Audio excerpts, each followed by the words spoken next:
Comment about sa couple na magka-live-in lang and ayaw magpakasal and dapat bang magpakasal. Pero what we both muna believe in is kailangan magpakasal. Yeah.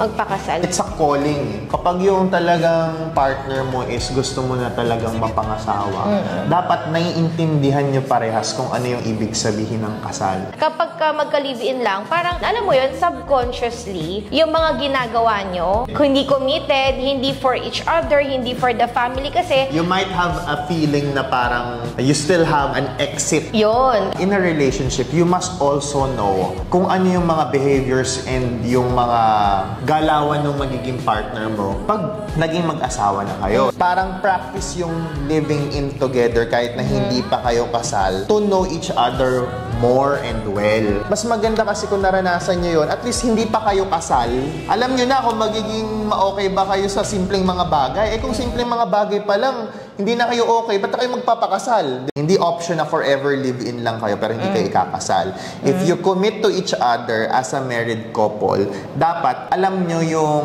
sacredness ng pagiging kasal at alam nyo dapat kung paano pangalagaan yun. And there are blessings kapalit ng pagpapakasal nyo. Pero yung choosing together to live in together, you're just living together. Ganun lang yun. You will never have what a married couple will have. Diba?